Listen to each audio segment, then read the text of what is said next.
Another team that they're all over the place is the Dallas Cowboys because of all the drama around them right now. Dallas over-under is at 8.5 wins. The over is plus 120, so bettors are on the under for Dallas. They were 7-10 last season. They're only favored in 6 games this year, Chris. I mean, how much does Micah Parsons being in uniform ready to roll move the needle on this team's over-under? Well, a lot. I mean, they can say what they want, but it's a distraction. Right. It's an issue.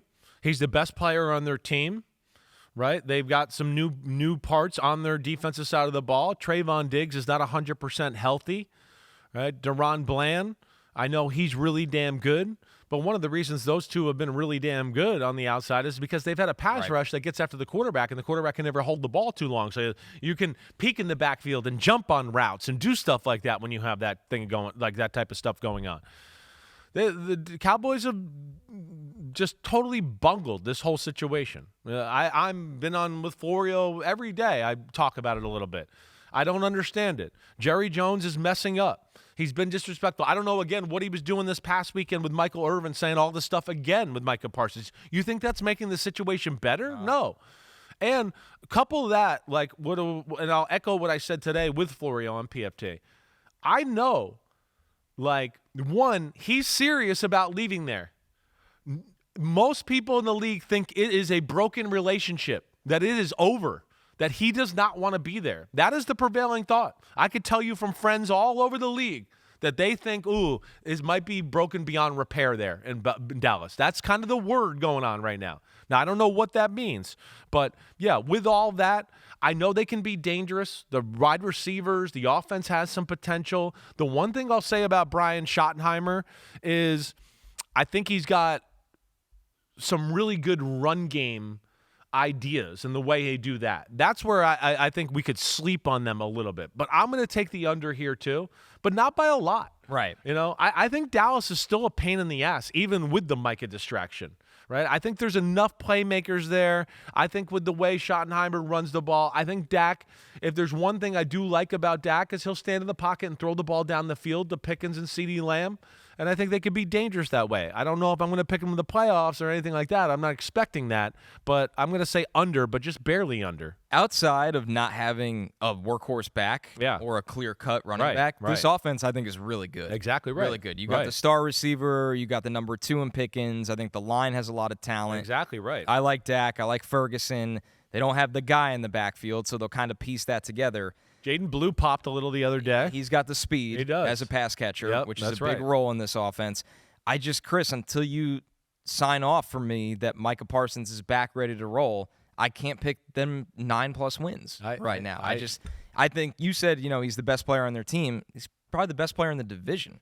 He's one of the best players in the league. Jaden Daniels obviously is an elite quarterback, so that's different. But he's in the conversation for best non-quarterback in the game. Right. He's there. I mean, totally Jamar changes Chase, the game. T.J. Watt, Myles Garrett, whatever. Some tackles were probably missing on the offensive side of the ball. Jalen Carter on defense. I mean, Saquon Barkley. Of course, Saquon. Right? Yeah. It's that group, but he's in that group of guys there. And that's what I don't understand.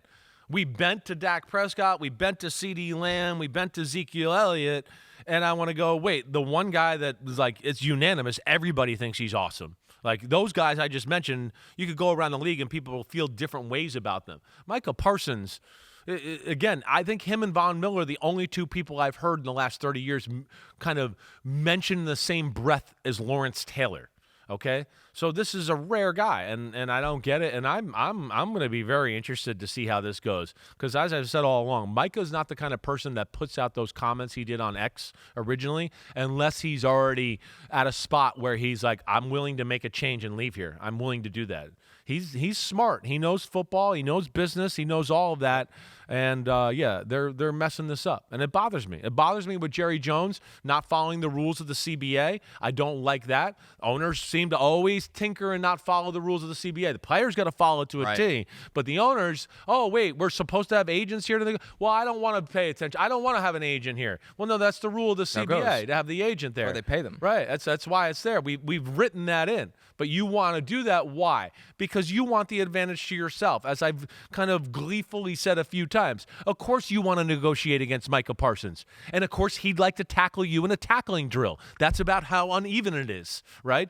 yeah, you're going to be better at negotiating. Now, will you put a helmet on so he can tackle you, and we'll see how that goes? I mean, because now if he's going to play on your field, you got to play on his field. It's annoying to me. And the Cowboys are a circus right now. I think he is also bold enough to be one of the rare players in this CBA to not play. I do too. Because he'll make it all back. Yeah. He's Micah Parsons. Right. Like some guys, it's like you're running back, you're running out of time. This dude's not running out of time. No, not right now. He's definitely not. He's in the prime of his physical peak here.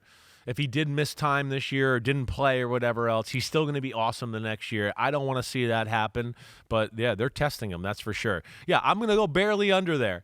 The Commanders is, to me, the toughest one of our in this division, right? Because that's one where I'm like, 10, 9. It's somewhere in there. I went the under. Yo, homies, what's up? Thanks for watching Cris Simms Unbuttoned. And just because the weather's warm doesn't mean football ain't still on our brains right here. We are still working, so smash that subscribe button. We got all the training camp news, preseason news, everything up until kickoff night. Thanks for watching. And again, remember to hit that subscribe button. Peace out, homies.